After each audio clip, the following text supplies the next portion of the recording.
Baik, Assalamualaikum warahmatullahi wabarakatuh. Perkenalkan, saya Fadila Siregar, NPM 2208260096.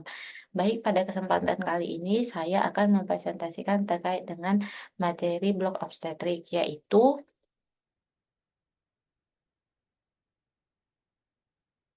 ketuban pecah dini.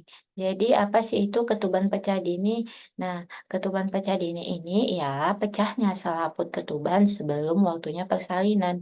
Jadi seharusnya di situ waktu persalinan disitulah ketuban itu pecah. Tapi ini belum ada tanda-tanda persalinan pecah ketubannya. Belum pembukaan lengkap pecah ketubannya. Kan pembukaan lengkap tuh sampai 10. Nah, belum lengkap belum ada kontraksi pecah ketubannya. Nah, jadi, ketuban pecah dini ini diklasifikasikan jadi 2, prom dan pipirom. Kalau prom ini reliable rupture of membrane, terjadi sebelum onset persalinan, memang dia sebelum persalinan terjadinya.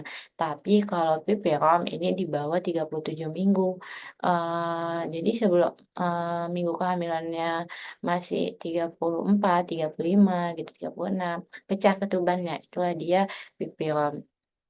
Kemudian, kenapa sih bisa, jadi etiologi ketuban pecah dini ini, yang pertama tuh selaput amnionnya lemah, kemudian, terjadi infeksi atau, distensi uterus berlebih atau memang, karena ada hamil kembar, kan dalam bayinya 2 jadi, dia terjadi polihidroamnion.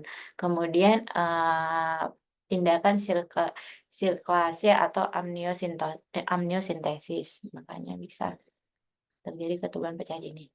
Kemudian gimana sih kita mendiagnosis si pasiennya ini, ketuban pecah dini? Yang pertama dari anamnesis.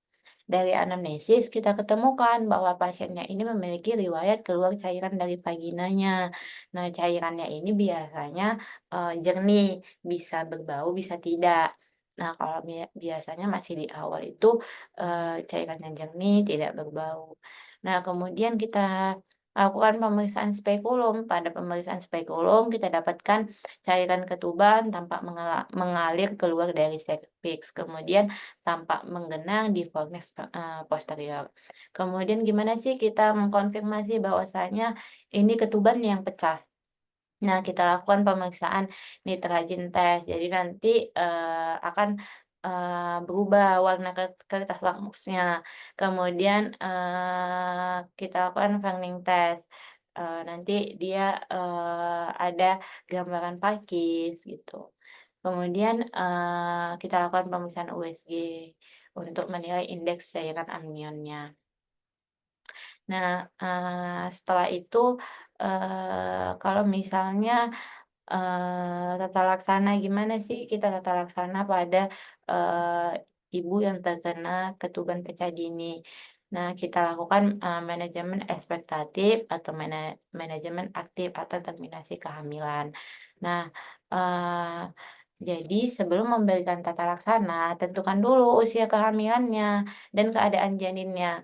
Kalau misalnya janinnya masih hidup, terus itu memang mungkin masih bisa dipertahankan, ya kita pertahankan, kita tunggu waktunya persalinan. Tapi kalau memang, dia sudah tidak bisa dipertahankan lagi, eee, janinnya mungkin, maaf cakapnya udah tidak ada detak jantungnya lagi atau udah meninggal, ya mau gimana pun kita harus lakukan terminasi kehamilan. Kemudian obat-obat yang diberikan, kita berikan MgSO4 untuk, neurostomopexy janin pada pipi rom. Kemudian kita berikan kortikosteroid untuk pematangan paru si janinnya. Misalnya nih ketubannya pecah sebelum, 30 misal waktu 34 minggu, parunya belum sempurna, jadi kita berikan, kortikosteroid, betamethasone atau dexamethasone, gitu, untuk pematangan paru si bayinya. Nah, kemudian Bisa jadi, kalau misalnya si ketubannya udah pecah, nggak diobati, nanti bisa terjadi komplikasi. Apa itu yang dapat terjadi? Kalau pada ibunya bisa infeksi, nanti bisa menjadi chorioamnionitis, kemudian pada janinnya bisa persalinan lebih awal, kemudian, bisa, kompresi tali pusat atau bisa juga hidroamnion. Nah, gitu juga bisa janinnya ini namanya si janin ini sumber kehidupannya dari ketuban itu.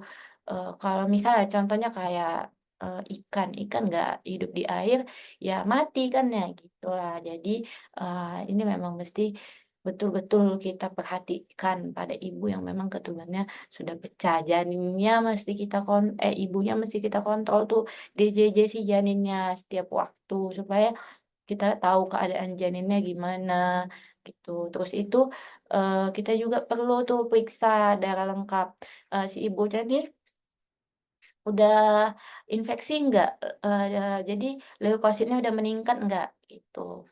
Jadi kita tahu komplikasi atau tidaknya nanti dari situ. Kalau misalnya kalau misalnya si ibunya udah komplikasi ke, infeksi chorioamnionitis, jadi, inilah tandanya, suhu tubuh ibunya itu udah di atas 39 derajat Celcius. Kemudian atau suhu si ibunya 38, derajat Celcius sampai 38,9 disertai dengan satu faktor resiko seperti, paritas rendah, kemudian pemeriksaan digital vagina berulang, atau dia memang terpasang internal uterin dan fetal monitors, kemudian air ketuban bercampur dengan, mekonium, terdapat patogen saluran genital. Jadi, makanya inilah dia tanda-tanda bahwasanya si ibu ini terkena chorioamnionitis, gitu. Baik, kemungkinan cukup sekian presentasi dari saya, ini referensi yang saya gunakan, kurang dan lebih saya mohon maaf.